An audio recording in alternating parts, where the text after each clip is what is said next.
안녕하십니까. 벽운사 지산입니다. 여러분들 부처님 오신 날 잘 보내셨는지 궁금합니다. 오늘 유튜브에서는 왜 도반이나 특정한 사람은 기도가 잘 되는데 나는 왜 안 될까 하는 분 많으실 것입니다. 저한테 묻거나 다른 스님께 묻는다면은 아마도 제일 많이 듣는 것이 전생의 빚을 많이 져서 읽으려면 시간이 걸리니 좀 더 열심히 하라는 이야기를 들을 것입니다. 그러나 기도가 잘 되는 사람은 방법이 남다르다는 것을 알아야 합니다. 오늘은 기도빨 잘 받는 사람은 다른 사람과 다른 마음의 자세를 갖고 있음을 알아야 합니다. 구독, 좋아요, 알림을 눌러주시면 그것도 재물이 안 드는 보시입니다. 큰 힘이 됩니다. 우선적으로 기도빨 잘 받는 사람은 기도에 임하는 마음 자세가 다른 사람과는 틀립니다.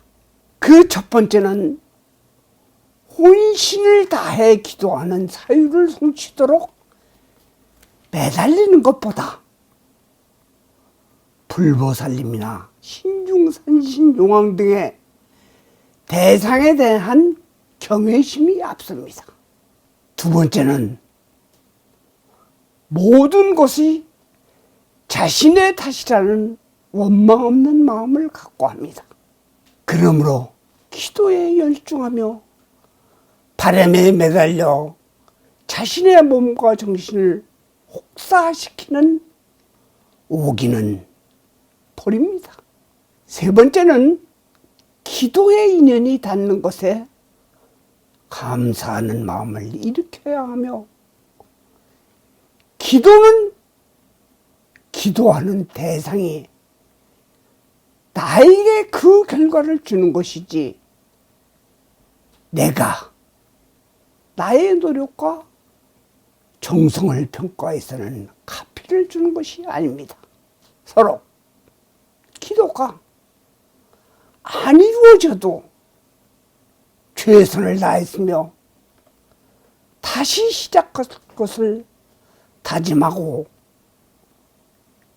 기도 기간 중에 자신의 기도 성향을 돌아보기도 합니다. 이 세 가지가 남과 다릅니다.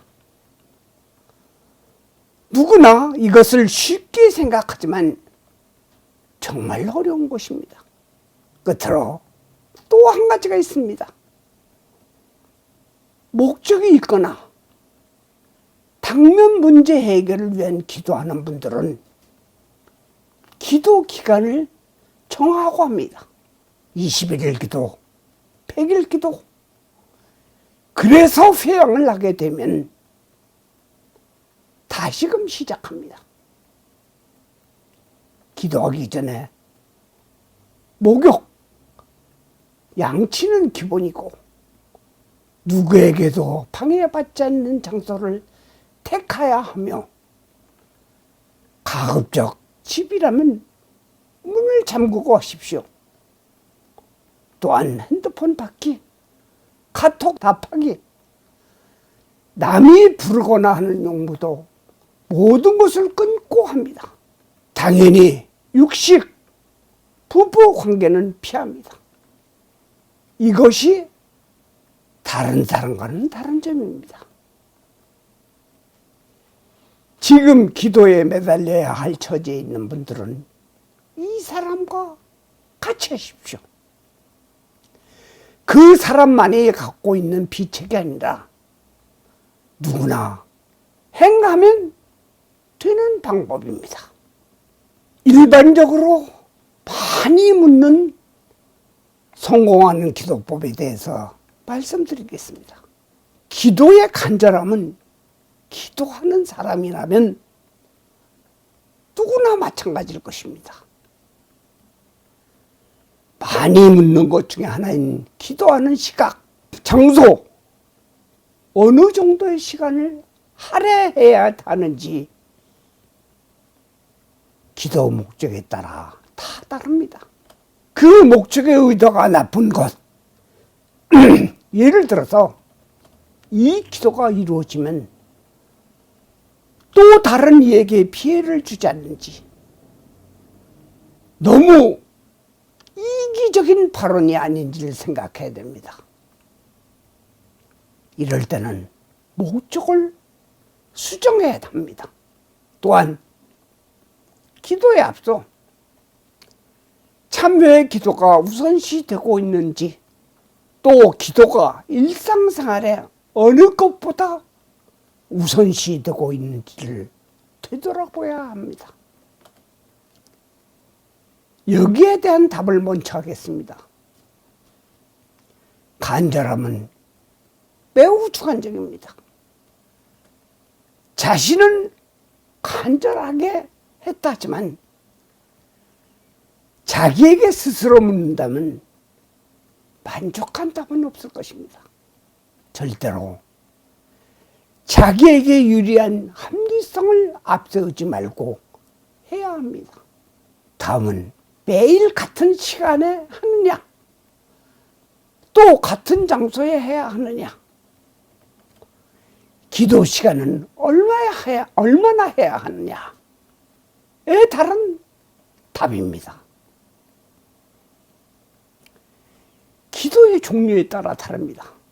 자기 자신의 수행을 위한 기도냐, 무슨 문제가 생겨서 해결을 위한 기도냐에 따라 달라집니다. 우선 수행을 위한 기도라면 당사자가 전문 수행자냐 일반인이냐에 따라 틀려집니다. 승려인 경우는 앞에 기도인 시각, 장소의 제약을 받아야 마땅하지만 제가 수행자인 경우는 절대적으로 받아야 할 명제는 없습니다. 그것은 사회생활이나 가정이 중요한 기둥이 되기 때문입니다. 부처는 자기 주변에서 만들어지기 때문입니다. 결국은 제가 수행자의 기도냐, 목적별 기도냐, 전문 수행자의 기도냐에 따라 그 유형이 틀려집니다.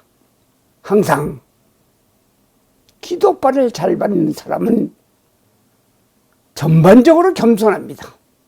그리고 매우 긍정적입니다. 그렇지만 당면한 문제를 해결하는 사람은 불심이나 자기 수행에 대해서는 이중적인 잣대를 갖고 있습니다. 여기서 실화를 이야기하겠습니다.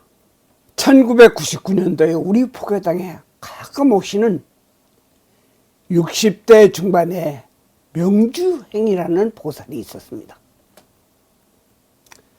그녀는 40대에 남편과 사별을 하고 아들 둘을 키우는 분으로 불심이 대단합니다.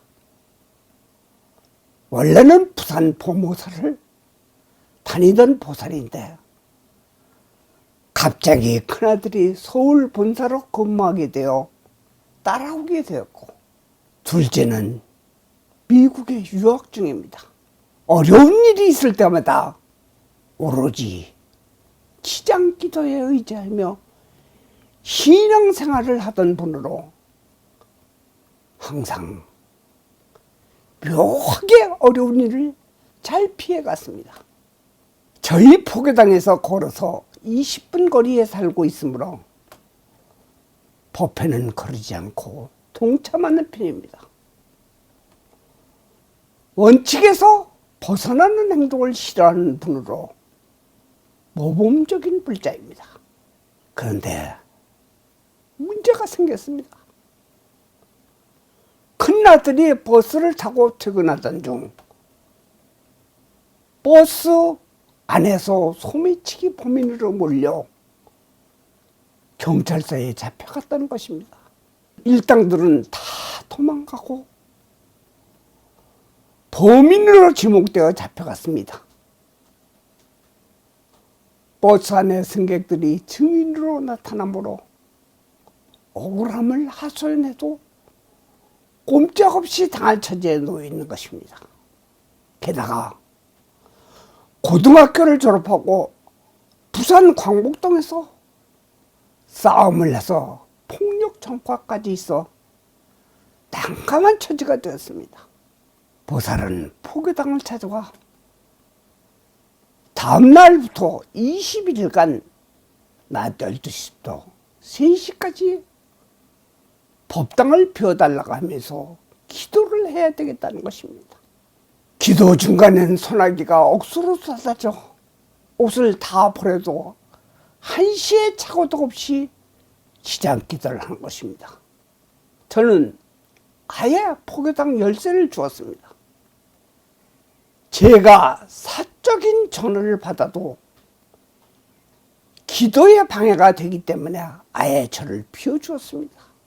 심지어는 경찰서, 검찰에서 전화가 와도 상관없다는 태도로 일관하면서 20일간을 기도한 후 다시 21일간을 비워달라고 하여 또다시 비워줬습니다. 그때만 해도 소승 혼자만 있었던 터라 덩달아 저도 꼼짝 못했습니다. 두 번째 20일간 기도를 한 지 10일쯤 지났을까 해서 진범이 엉뚱한 데 잡혔던 것입니다. 그 보살은 절대 기도의 갚이는 누가 주는 것이 아니라는 철학이 있는 분입니다. 그리고 기도할 때는 모든 것을 내려놓는 분입니다. 바로 그분이 모셨던 지장보살이 지금도 저의 절에 있습니다. 앞에서 말한 기도 방법에 따라 열심히 한 것입니다. 절대 기도는 없어지지 않습니다. 다른 어떤 형태로든 기도의 공덕은 나타납니다. 오직 지켜야 할 부분만 잘 지키면 꼭 이루어집니다. 나무 유명거주 지장보살, 나무 남방화주 지장보살, 나무 대원본전 지장보살,